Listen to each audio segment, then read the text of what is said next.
Bismillahirrahmanirrahim. Assalamualaikum warahmatullahi wabarakatuh.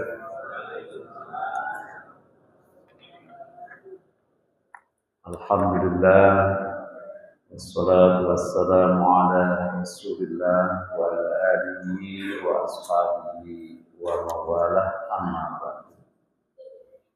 Mari kita awali dengan sama-sama membaca doa thalabul ilmi. Ikuti kami. Bismillahirrahmanirrahim. Rabbi zidni ilman, Allahumma anfa'ni bima 'allamtani wa 'allimni ma yanfa'uni warzuqni ilman yanfa'uni. Amin. Alhamdulillah, kita bersyukur masih diberi oleh Allah semangat mencari ilmu dalam bentuk taklim. Mudah-mudahan Allah berikan ilmu yang memudahkan kita masuk ke dalam surga. Karena memang tidak ada hal yang kita lalui kecuali harus dengan ilmu.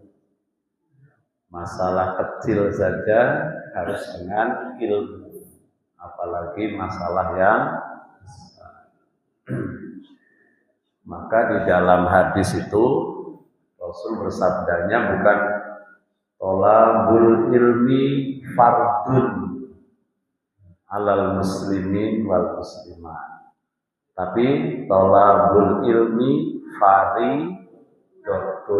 Apa bedanya? Kan sudah ngajinya udah lama toh. Oh enggak, thalabul ilmi fardun, tapi thalabul ilmi fardun. Kalau fardun itu kan isim masdar, sementara faridotun adalah isim tabdil. Jadi maknanya yang benar itu mencari ilmu sangat wajib. Makanya faridotun. Kalau thalabul ilmi fardun, mencari ilmu itu suatu kewajiban. Tapi kalau faridotun apa tadi? Sangat-sangat wajib, menggunakan isim tafdil. Ya. Nah, menguatkan itu Rasul juga bersabda, man salaka thariqan yaltamisuhu fihi ilma.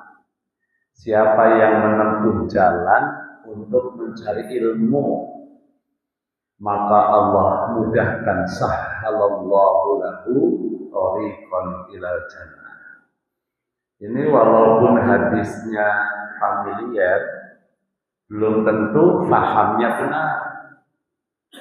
Coba, yang memudahkan jalan menuju surga, jalan mencari ilmu, apa ilmunya? Kan? Kalau jalan mencari ilmu, kan? Kita mencari ilmu nih. Nah, maka saat kita jalan untuk mencari ilmu, kemudian meninggal, selalu kan dikaitkan meninggal. Memang ada orang yang mau cari ilmu terus pengen mati, ya kan? Nah, maka hadis itu sebenarnya bukan jalan mencari ilmunya, ilmunya itu sendiri. Siapa yang menempuh jalan mencari ilmu, kemudian dia dapat ilmu, dengan ilmu itulah Allah mudahkan dia masuk ke dalam surga. Jadi yang membuat orang ngaji semangat, sholat berjamaah semangat, besok nih kurban semangat, itu karena ilmunya.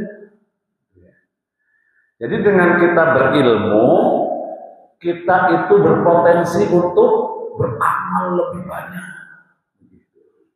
Jadi dengan kita berilmu, kita berpotensi beramal lebih banyak.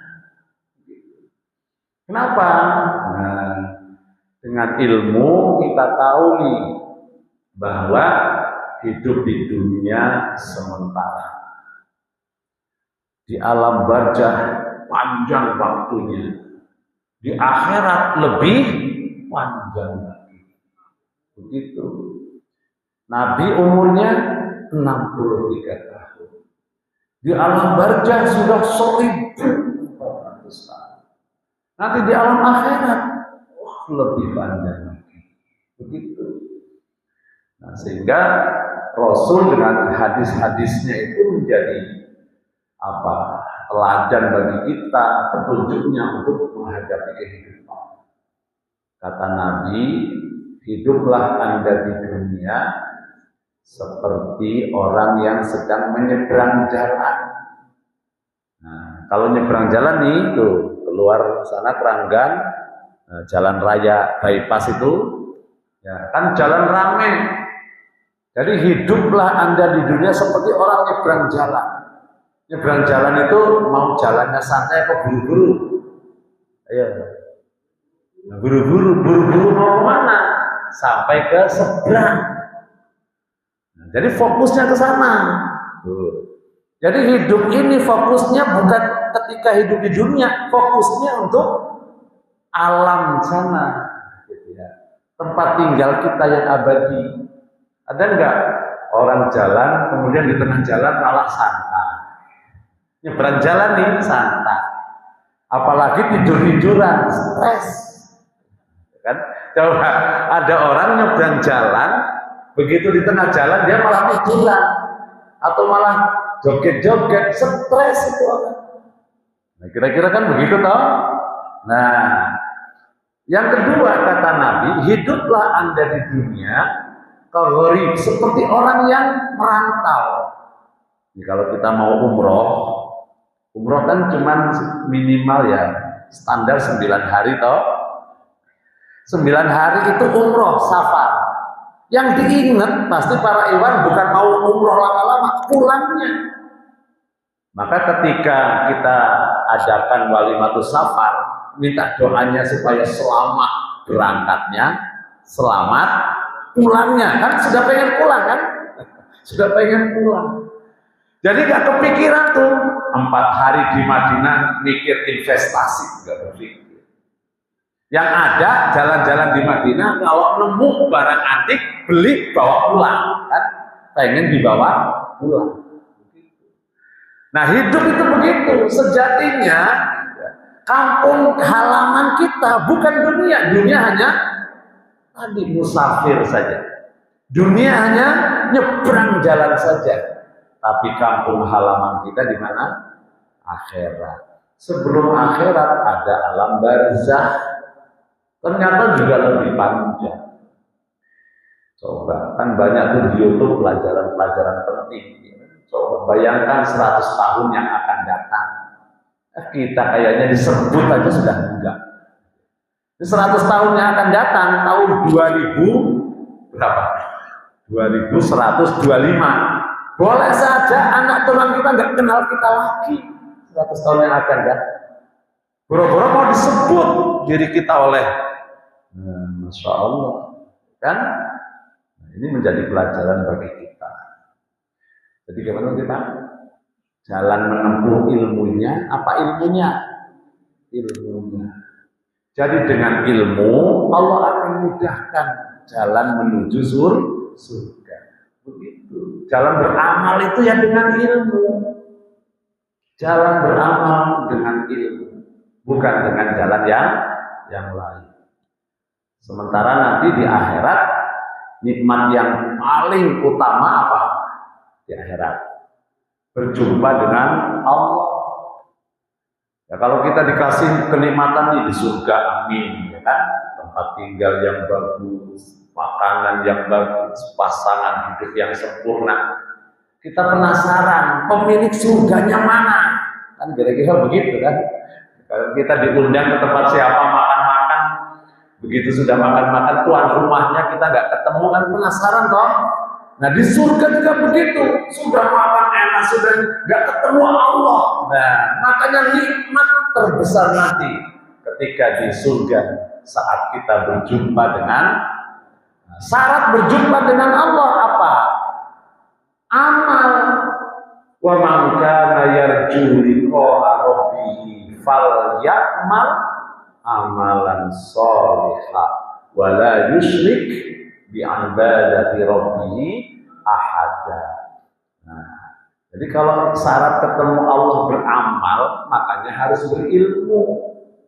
Gak mungkin orang dawam istiqomah dalam amalnya kalau ilmunya tidak memadai. Begitu insya Allah, ya kan?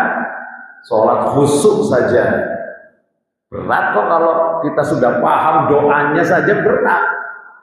Ya. Doa iftitah apa terjemahnya? Al-Fatihah lancar terjemahnya. Imam baca ayat paham artinya. Itu saja nggak menjamin sholat kita ingat dengan Allah, ya kan? Nggak menjamin toh. Padahal intinya sholat adalah ingat. Baru takbir saja kita sudah tergoda. Allahu Akbar. Tadi istri nanyain apa ya? Baru takbir saja sudah lupa. Masya Allah, nah, kan? Jadi memang perlu dengan ilmu. Makanya Nabi itu sensitif. Nabi itu sholat, Allahu Akbar. Ada hordeng yang warna-warni. Kan Aisyah besoknya dilepas. Kenapa? Karena mengganggu sholat. Padahal Nabi kan sholatnya sudah luar biasa kok. Pandangannya ke tempat sujud. Ada warna yang sedikit saja sudah menggoda kekhusyukan. Nah, apalagi kalau kita kan ya Allah, sholatnya kan warna-warni baru. Allah batiknya bagus nih. Karena yang di depan kita pakai batik kan, kira-kira. Batiknya bagus nih. Batik Jogja, gitu kan. Batik UGM, gitu kan. Lagi rame. Ya. Baik. Ya. Makanya karena memang ilmu itu penting, orang yang mencari ilmu itu nilainya seperti jihad fisabilillah.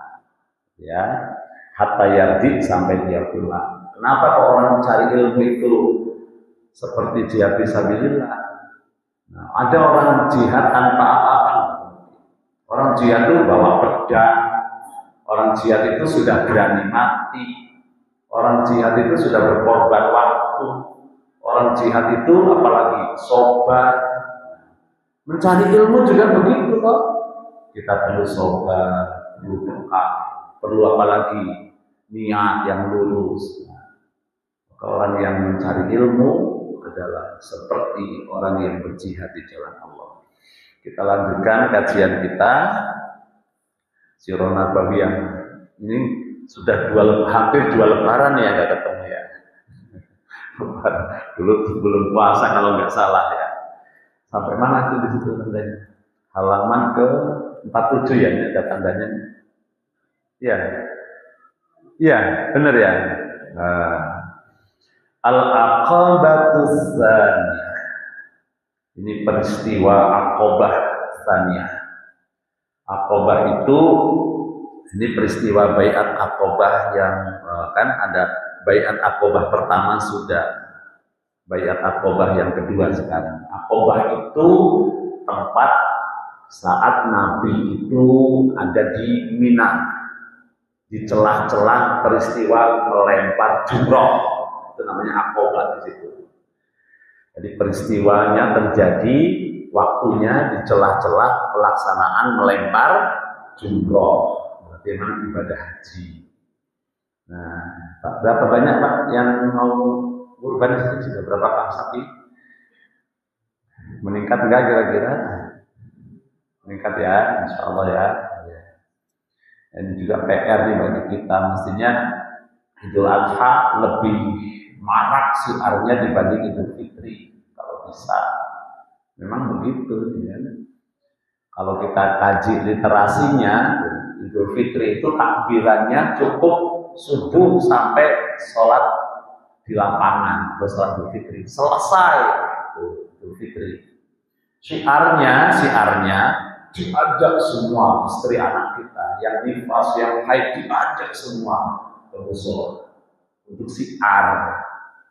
Kalau Idul Adha waktunya lebih panjang, takbirnya itu dari 10 Zulhijjah sampai dengan selesainya hari Tasyrik. Ya kan? Tanggal 11 takbiran setiap sholat 5 waktu. Tanggal 12 takbiran selama 5 waktu. Sholat maksudnya. Sampai tanggal 13 takbiran sampai dengan sholat 5 waktu. Jadi 3-4 hari takbirnya saja. Jadi secara literasi mestinya syiarnya lebih marak Idul Adha dibanding dengan Idul Fitri. Masya Allah. Yang kedua, kalau bisa motong sapinya nggak sehari, kan? Hari pertama sapi 10, hari kedua sapi 10. Tapi kalau 4 hari berapa? 40. Nah, kita di pesantren sudah kemarin sapi yang ke-18, alhamdulillah.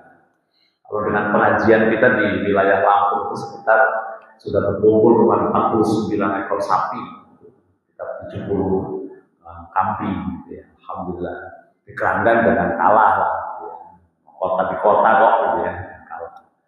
Nah mestinya begitu, lebih syiarnya lebih hebat dibanding Idul Fitri. Mestinya, kalau kita kan kembali ke kalau Idul Fitrinya lebih, karena instrumen liburnya juga lebih panjang oleh pemerintah. Mestinya syiarnya syiar. Nah, karena haji itu kan Masya Allah. Baik, jadi Aqabah itu adalah peristiwa baiat. Baiat itu artinya janji setia. Ya, ini menjadikan pelajaran bagi kita bahwa semua yang masuk Islam di zaman Nabi, yang laki-laki masuk Islamnya berjabat tangan dengan Rasulullah. Berjabat tangan untuk mengucapkan syahadat, itulah yang disebut dengan baiat. Nah, jadi semuanya berjabat tangan kecuali wanita. Kalau wanita hanya mengikuti Rasulullah Shallallahu Alaihi Wasallam, 1 orang, 2 orang, 10 orang, 100 orang. Karena ketika peristiwa Fathu Mekah, orang yang masuk Islam itu muslim perempuannya ada sekitar 300-an orang. Nah, mereka duduk berjajar bersama-sama terus mengikuti Rasulullah SAW. Syahadat, kemudian sami'na wa ata'na alaika fi uslika dan seterusnya dan seterusnya. Itu kalimat ikrar, kalimat baiat. Nah, baiat itu sendiri sebenarnya syariat. Apa bukti bahwa baiat itu syariat? Nah, kan ayatnya banyak. Innal ladzina yubayyi'unaka innama yubayyi'una Allah. Jadi baiat itu, walaupun mungkin ada prakteknya baiat, jangan sampai membuat pemahaman kita baiat itu konotasinya negatif. Nah, itu syariat baiat itu. Cuman kalau kemudian dipraktekkan secara tidak benar, kemudian menjadi negatif dalam pandangan Muslim, tapi ketahuilah bahwa baiat itu adalah syariat. Karena semua yang masuk Islam di zaman Nabi semua berbaiat kepada Rasulullah. Tidak hanya menyatakan bahwa dia Muslim, tidak, tapi di situ ada komitmen berjanji setia kepada Rasulullah Shallallahu Alaihi Wasallam dan siap taat dan membackup apa yang diperjuangkan oleh Nabi. Nah, jadi tidak hanya semata-mata ikrar syahadat masuk Islam, tapi di sana ada baiat janji setia mereka terhadap Nabi Muhammad Sallallahu Alaihi Wasallam. Inilah yang menjadi ikatan. Anda umat Nabi Muhammad, iya ada ikatannya. Apa ikatannya? Baiat. Maka ketika Rasul meninggal, kan ada 3 hal yang syariatnya disegerakan. Memakamkan, disegerakan. Perintahnya begitu. Anak kita sudah dilamar, segerakan. Nah yang kedua apa? Memakamkan, disegerakan. Kemudian apa tadi? Memakamkan juga disegerakan. Menikahkan juga disegerakan. Tapi Nabi Muhammad meninggal hari hari Ahad, kemudian hari Senin ya, hari Senin dimakamkannya sudah malam Rabu. Berapa hari? Kepentingannya apa? Kepentingannya mereka belum membaiat pengganti Nabi Muhammad SAW.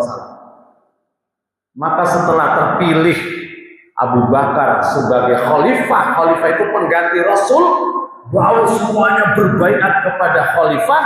Setelah itulah fokus mereka menyelesaikan fardu kifayah, memakamkan Rasulullah Sallallahu Alaihi Wasallam. Nah, jadi baiat itu syariat. Tadi surat Al-Fat ayat yang ke-10. Yang kedua surat Al-Fat ayat yang ke-18. Ya kan? Jelas sekali di situ. Laqad radiyallahu 'anil mu'minina id yubayyi'unaka tahta asy-syajarah. Jadi peristiwa bai'atul ridwan. Nanti ada lagi dalam surat Al-Mumtahanah. Ya ayyuhan nabiyyu idza ja'akal mu'minatu yubayyi'naka Allah, dan seterusnya. Jadi bai'at itu syariat.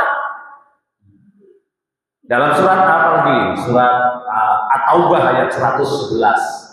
Innallaha ashtara dan seterusnya. Fabar wa abshir bi bai'ikumul ladzi bay'atum. Kalau hadisnya cari di kutubus sittah, Bukhari, Muslim, Abu Dawud, Tirmidzi, Nasai, semua bicara tentang bai'at. Jadi kalau ada kalimat bai'at itu kalimat syariat. Nah, prakteknya di zaman Nabi kemarin bai'at Aqabah pertama, bai'at Aqabah kedua, bai'atul ridwan. Itu semua adalah bai'at yang dalam bahasa Arab janji, dalam bahasa Indonesia disebut janji setia. Nah, disinilah pentingnya punya komitmen, pentingnya ada janji setia yang mengikat kita, begitu. Karena nanti ada di akhirat itu pemimpin yang ugal-ugalan. Pemimpinnya ugal-ugalan tahu nggak kira-kira? Pemimpin yang ketika di dunia dia mau dijadikan sebagai orang besar panutan, tapi di akhirat tidak bertanggung jawab. Banyak sekali itu ayatnya, ya kan? Kalau kita buka dalam surat Ibrahim itu, masya Allah. Wa barazu lillahi jami'an faqala du'afa'u lilladzina istakbaru, dan seterusnya. Nanti mereka setelah dibangkitkan, orang-orang yang awam ini makmum rakyat jelata, mereka mencari pemimpinnya. Apa kata mereka? Bisakah Anda mempertanggungjawabkan amal ibadah kita? Kata pemimpin, nggak ada urusan dengan saya. Kalau saya bisa, saya tanggung, tapi saya nggak ada urusan. Itu namanya pemimpin yang ugal-ugalan. Di dunia mau diakui sebagai pemimpin, tapi di akhirat berlepas diri. Padahal kan saat itu, surat Al-Isra, yauma nad'u kulla unasim bi imamihim, akan kami panggil manusia, umat itu sesuai dengan pemimpinnya masing-masing. Coba bayangkan kalau nanti kita dipanggil dengan pemimpin yang kita anggap pemimpin, tapi mereka berlepas diri dari kita. Itu kan seperti anak ayam kehilangan induknya. Masya Allah. Maka ya, sesuatu yang tidak bisa dielakkan oleh seorang pemimpin kalau dia berbaiat kepada seorang imam. Begitu. Ngaku sebagai umat Nabi Muhammad, hidupnya di zaman Nabi Muhammad. Anda berbaiat? Iya. Rasul bertanggung jawab. Hidup di zaman Abu Bakar, dia berbaiat kepada Abu Bakar, mati di masanya. Dia pemimpinnya, berbaiat. Itulah ikatan yang tidak bisa melepaskan diri seorang pemimpin dari makmumnya. Karena ada ikatan baiat. Jadi betul, Abu Bakar meninggal, belum dimakamkan, Umar dibaiat. Umar meninggal, belum dimakamkan, Utsman dibaiat. Utsman meninggal, pada waktu fitnah terjadi besar-besaran, tapi sampai dibaiatnya Ali radhiyallahu anhu, baru mereka menyelesaikan pemakamannya. Itu pentingnya. Nah, jadi mumpung bicara tentang Al-Aqabah As-Saniyah, baiat Aqabah, kami tegaskan sesuai dengan literasi Al-Quran dan Sunnah, baiat itu janji setia, memang syariat. karena dijelaskan dalam Al-Quran dan hadis. Nah, kalau nanti ada orang ngomong baiat biasa, ada ayatnya, jangan a priori dulu, ya kan? Tinggal bagaimana pelaksanaan baiat itu sesuai dengan Quran atau tidak. Wallahu a'lam bishawab. Nah, baiat Aqobah dalam literasi sejarah Nabi Nurul Yakin ini adalah babak baru dakwah Nabi. Babak baru. Tahun pertama setelah jadi Nabi, tahun kedua, tahun ketiga, tahun keempat, tahun kelima, tahun keenam, tahun ketujuh, tahun kedelapan, tahun ke-9, tahun ke-10, tahun ke-11, nah, tahun ke-12. 12 tahun menjadi Nabi di Mekah, namanya tahun kenabian. Dakwah Nabi uprek aja, bahasa Jawanya ya uprek itu. Jadi Jawa Nabi itu nggak kemana-mana, ya di Mekah saja, tidak kemana-mana, ya kan? Pengikutnya juga ya nggak banyak-banyak, paling puluhan, belum sampai ratusan. Yang banyak itu justru tantangannya yang banyak. Kenapa disebut babak baru? Karena Nabi mulai ekspansi dakwahnya di luar kota Mekah. Kepada siapa dakwahnya Nabi? Kepada orang-orang yang datang untuk melaksanakan ibadah haji. Nah, saat itu walaupun Nabi sudah menjadi Nabi dan Rasul, dan Nabi sudah ada di Mekah, Nabi belum ngurusin masalah haji, boro-boro ngurusin masalah haji. Nanti munculnya hadis khudhu ani manasikakum, ambillah dariku cara ibadah hajiku. Itu nanti pelaksanaannya menjelang Nabi mau meninggal, itu baru Rasulullah mempraktekkan haji. Karena Rasul haji itu hanya sekali, haji wada itulah Rasulullah melaksanakan ibadah haji. Masya Allah. Jadi ketika di Mekah boro-boro beliau tadi sudah mengendalikan pelaksanaan ibadah haji. Di Madinah saja belum, sampai nanti haji wada baru beliau jelaskan secara detail, ini loh cara ibadah haji. Khudhu ani manasikakum. Seperti halnya shollu kama ra'aitumuni usolli. Jadi peristiwa Baiat Aqobah ini sudah turun sholat 5 waktu, tapi nih syariat azannya belum, ya. Padahal sudah sholat 5 waktu, Isra Mi'raj nih, azannya belum. Gimana? Nanti setelah hijrah ke Madinah, baru tuh dibangun masjid, kemudian praktek ibadah sholat 5 waktunya di sana. Padahal di Mekah itu sudah Isra Mi'raj itu. Sudah turun kewajiban sholat 5 waktu. Tapi pelaksanaannya, ajannya, qomatnya, syariatnya nanti setelah di Madinah. Nah, Nabi di Mekah ini sudah mendakwahi orang-orang yang haji, tapi belum dipraktekkan bagaimana haji yang diajarkan oleh Nabi. Nanti diajarkannya setelah Nabi hijrah, itu pun 1 tahun menjelang Nabi Muhammad kembali menghadap Allah Subhanahu wa Ta'ala. Itu namanya haji wada. Paragraf yang pertama, Fissanati salisata asyrata minan nubuwah, pada tahun ke-13 kenabian. Wafada ala rasul salasatun wa sab'una rajul. Datang menghadap Nabi sebagai utusan berjumlah 73 orang laki-laki. Wamra'atani min arabil Madinah, dan 2 wanita dari orang Arab Madinah. Jadi pada tahun ke-13 kenabian datang kepada Nabi 73 ditambah 2 berarti 75. Terdiri dari laki-laki 73, perempuan 2 orang. Nah, ini kenapa ada Aqobah Tsaniyah? Kemarin sudah kita sebutkan Baiat Aqobah pertama. Jadi babak baru dakwah Nabi itu menyasar kepada orang-orang yang datang untuk ibadah haji. Pada tahun ke-11 dakwah Nabi, dapat 5 orang, pulang dia ke Madinah. Sampai di sana itu sudah ramai, Nabi itu sudah sangat terkenal, Apalagi di sana ada provokatornya orang Yahudi. Yang orang Yahudi di Madinah pindah ke Madinah gara-gara mau tadi dalam kitab mereka nanti akan ada nabi akhir zaman, gitu kan?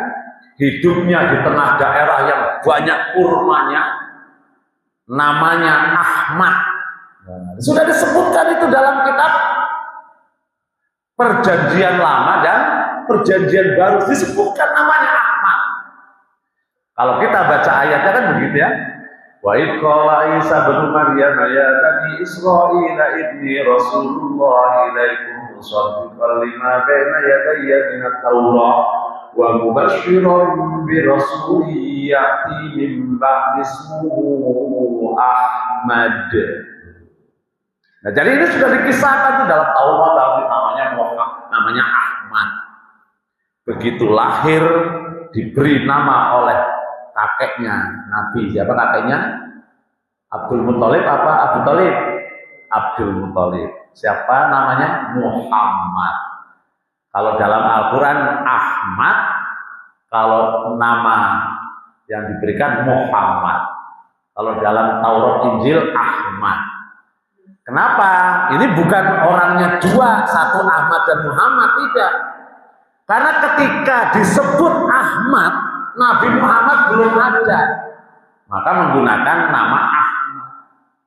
Begitu Nabi sudah ada, orangnya ada, maka namanya Muhammad.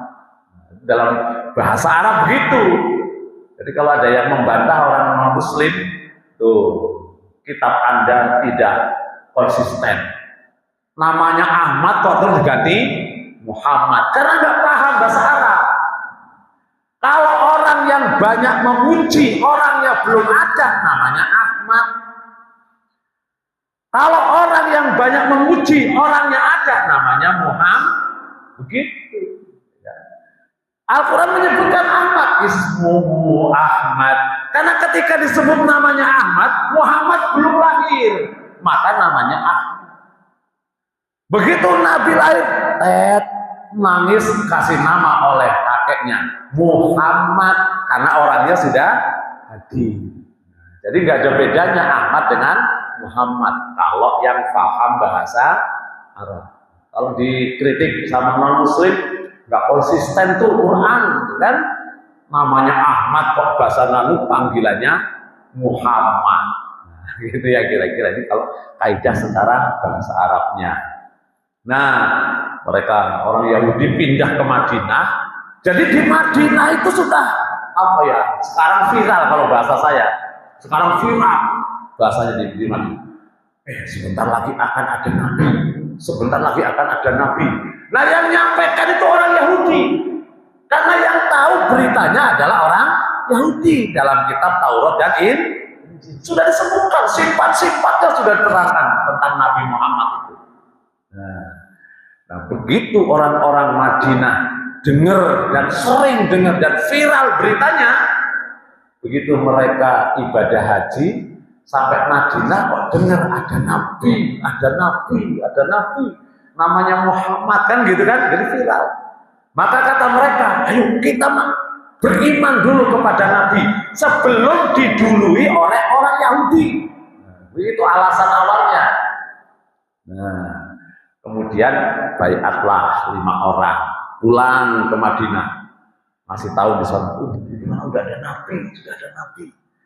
Nah, datanglah tahun ke-11 kenabian, mereka sambil haji dengan membawa orang lagi. Tadinya 5 orang, Quran menambah 7, berarti 12. Datang, ini loh Rasul, ada yang mau masuk Islam lagi. Nah, padahal Rasul dakwah di Mekah kan susah banget dapat pengikut kan. Nah, ini malah datang banyak terus dari mana? Madinah. Makanya karena ini sensitif, baiatnya itu diam-diam. Di mana diam-diamnya? Dilaksanakan di Aqabah. Nah, Makanya baiat Aqabah. Kapan itu 12. Begitu sudah baiat 12 ini diarahkan oleh Nabi. Nanti setelah pulang ke Madinah, Yasrib dulu waktu itu, dakwah lagi. Sekarang nggak tanggung-tanggung nih, saya bawakan, saya titipkan nih Mus'ab bin Umair, seorang pemuda yang cerdas, ganteng. Nah, biar dia mengajari kalian ayat-ayat Al-Quran yang sudah turun. Mus'ab bin Umair. Nah, tahun ketiga nih, sekarang nih, tahun ke-13, setahun lagi datang. Tadi 5, terus tahun kedua berapa tadi? 7 jadi 12. Nah, tahun yang ketiga tadi berapa tadi? 75 orang. Padahal sudah 13 tahun dakwah di Mekah, pengikutnya hanya puluhan orang. Ini 3 tahun di Madinah dapat berapa tadi? Coba 75 tambah 12 jadi 87 kan? Waduh, inilah harapan baru. Maka Nabi itu ya ilal balagh, sampaikan saja. Walaupun ditentang, sampaikan saja. Kan rumus usaha kan begitu kan? Lebih baik praktekkan teorinya, kalaupun gagal pernah ngalamin. Kira-kira kalau bisnis kan, wah bisnis pengen apa nih? Pengen ternak kambing, gak usah pakai teori-teori, mulai saja. Kalaupun nanti gagal, yang penting sudah ngalamin. Gitu. Daripada yang omong-omong aja gak kelar-kelar kan. Saya pengen tani, tahun kedua, tahun ketiga, pengen terus gak jalan-jalan. Nah, Nabi begitu diamanati sebagai Nabi menyampaikan risalah, sampaikan saja. Gak peduli masalah nanti dia beriman, tidak beriman. Yang penting secara teknis Nabi laksanakan dakwah itu dengan tawasobil haq, tawasobil sob, tawasobil marhamah. Itu saja dipraktekkan. Menasihati dengan kebenaran, menasihati dengan kesabaran, menasihati dengan kasih sayang. Masalah nanti yang beriman itu sudah wewenangnya Allah yang ngasih petunjuk. Kan gitu nyatanya tadi. Dakwah bukannya diterima, dilempari. Dakwah bukannya diterima, malah disakiti. Dakwah bukannya diterima, malah diembargo ekonominya. Dakwah loh itu di kota Mekah. Nah, ternyata babak baru dakwah Nabi dengan masuk Islamnya orang-orang Madinah. Ini tahun yang ke-13 dapat umat banyak. Masih ada waktunya? Masih. Sekarang yang kedua, fabaya'ur rasulah. Kan pakai kalimat baiat kan? Orang yang 75 tadi mereka berbaiat. Nah, berbaiat kepada siapa? Kepada Rasul Shallallahu Alaihi Wasallam. Indal Aqabatis Saniyah, di tempat yang namanya Aqabah untuk yang kedua kalinya. Di mana itu Aqabah tadi? Di celah-celah waktu pelaksanaan lempar jumroh. Berarti di mana? Di Mina. Nah, baiatnya itu untuk apa? Isi baiatnya Allah ala ayya'budullah. Baiat untuk beribadah hanya kepada Allah. Wala yusyriku bihi syai'a, yang kedua, baiat untuk tidak musyrik, menyembah selain Allah. Jadi tidak menyembah lagi selain Allah. Wa ayyamna'u rasul, mereka berjanji setia untuk membela, mendukung, menyokong Rasul idza hajara ilaihim, apabila sewaktu-waktu Nabi hijrah kepada mereka. Jadi sudah ada isyarat tuh. Jangan-jangan ke depan nih suasana Mekah nggak kondusif, Nabi hijrah karena di Madinah lebih kondusif dalam dakwah. Nah, jadi sudah ada isyarat. Jadi perjanjian tadi tidak hanya sahadat. Kalau sahadat kan tanda hanya masuk Islam saja. Tapi ini lebih dari itu. mereka bersyahadat, kemudian komitmen untuk beribadah hanya kepada Allah, mukhlishina lahuddin, mentauhidkan Allah, kemudian mereka tinggalkan sama sekali kemusyrikan. Baru yang ketiga, mereka siap membackup dakwah Nabi Shallallahu Alaihi Wasallam. Begitu. Nah, kalau di sini nggak disebutkan nih, kalau dalam tafsir tarikh Ibnu Hisam, tarikh Munawwar Khalil, tarikh apa lagi, Al-Mubarakfuri, banyak sekali itu disebutkan tentang isi-isi baiat itu. Salah satunya di antara 75 orang dan 12 orang ada di antaranya adalah Abdullah bin Rawahah. Dia berdialog dengan Nabi. Hai Muhammad, itu sebelum disebut Nabi. Apa yang harus kami lakukan kalau kami sudah baiat masuk Islam? Satu, ibadah hanya kepada Allah. Dua, dukung saya, bela saya, sebagaimana Anda membela diri dan keluarga Anda. Begitu kata Rasulullah. Kalau kami baiat ya Rasulullah tentang tadi, apa imbalannya? Surga. Begitu kata Allah. Kata Nabi, Anda mendapatkan surga. Apa komentar Abdullah bin Rawahah? Ini perjanjian yang sangat menguntungkan. Begitu, Masya Allah. Padahal baru masuk Islam itu, baru diomong surga saja sudah. Ini perjanjian yang sangat menguntungkan. Kami tidak akan pernah untuk menyalahinya. Ulurkan tanganmu. Nah, gitu kalimatnya. Ulurkan tanganmu ya Rasulullah. Diulurkan tangan. Mereka berjabat tangan. Jadi baiat itu bukan dibaptis kalau istilahnya orang Nasrani. Dibaiat. Tapi dia yang aktif. Asyhadu an la ilaha illallah wa asyhadu anna Muhammadar Rasulullah. Bayatuka ala sam'i wa ta'ah. Begitu. Jadi yang aktif itu yang baiat, bukan Nabi. Saya bersyahadat tiada Tuhan selain Allah. Saya bersyahadat bahwa engkau utusan Allah. Saya berjanji setia kepada Anda untuk sami'na wa ata'na. Sudah satu persatu maju. Makanya disebutkan, sesungguhnya orang-orang yang berbaiat kepadamu ya Rasulullah, sejatinya mereka berbaiat kepada Allah. Tangan mereka, tangan Allah di atas tangan mereka. Itu menunjukkan tadi jabat tangan mereka. Masya Allah. Jelas sekali. Nah, sampai mana tadi? Nah, pointer yang kedua adalah isi baiat. Pertama, ibadah mentauhidkan Allah.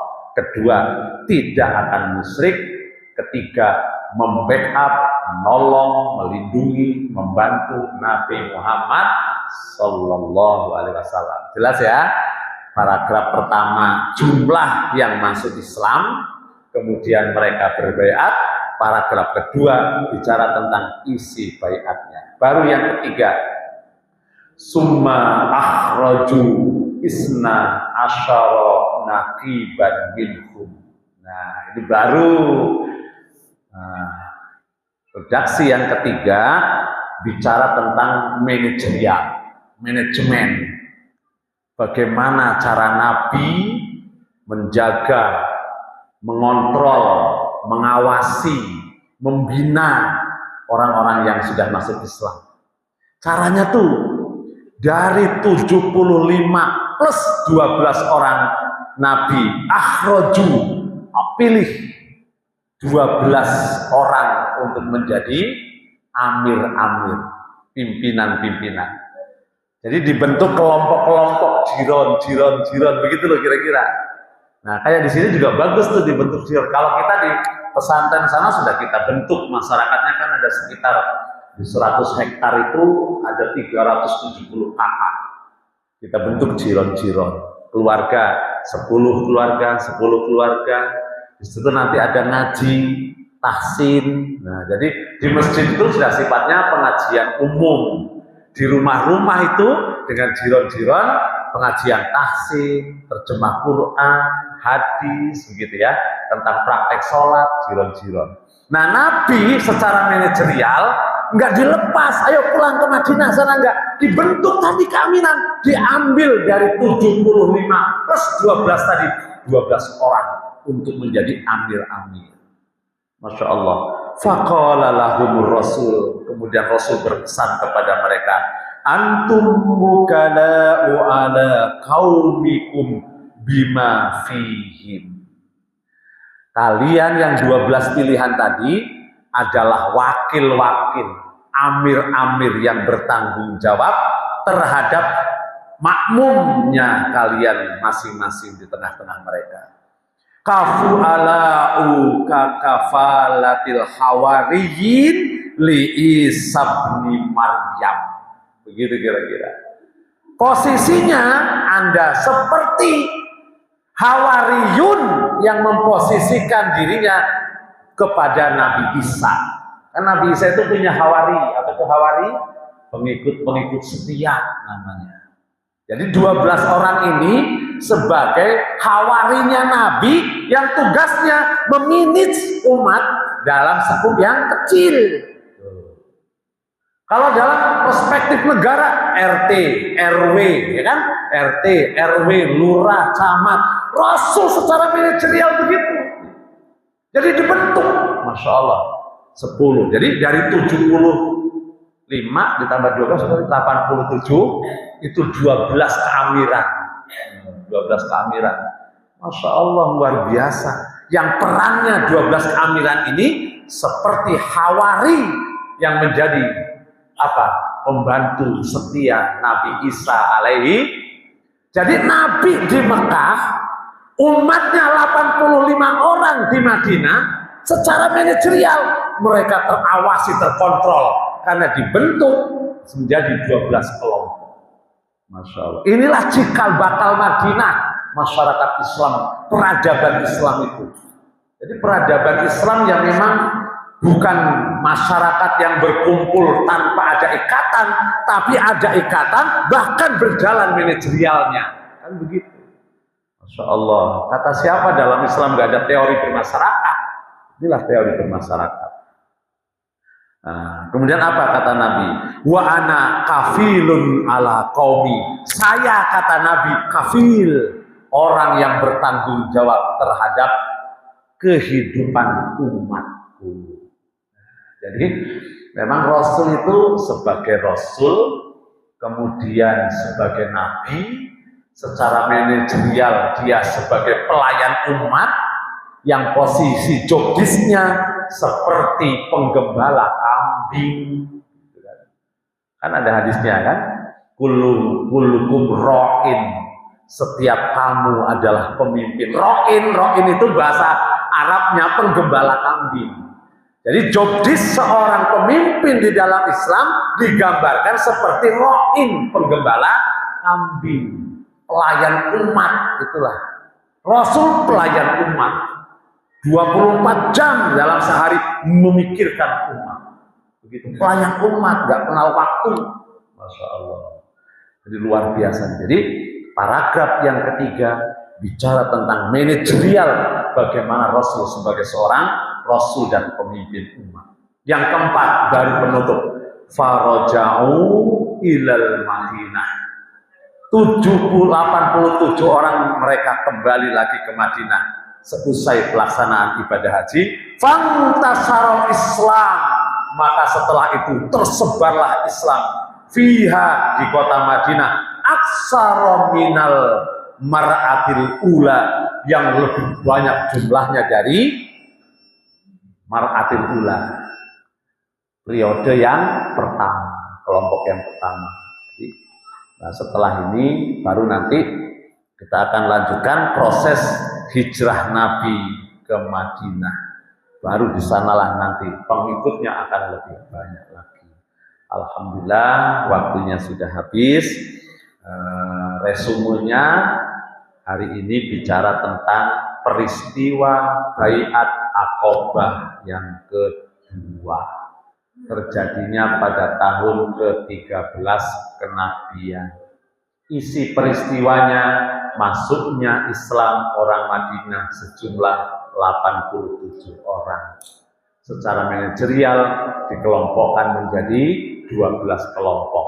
Setelah itu berkembang di Madinah Muslim yang lebih hebat lagi. Wallahu a'lam. Alhamdulillah, subhanaka Allahumma wa bihamdika asyhadu an la ilaha illa anta astaghfiruka wa atubu ilaik. Assalamualaikum warahmatullahi wabarakatuh.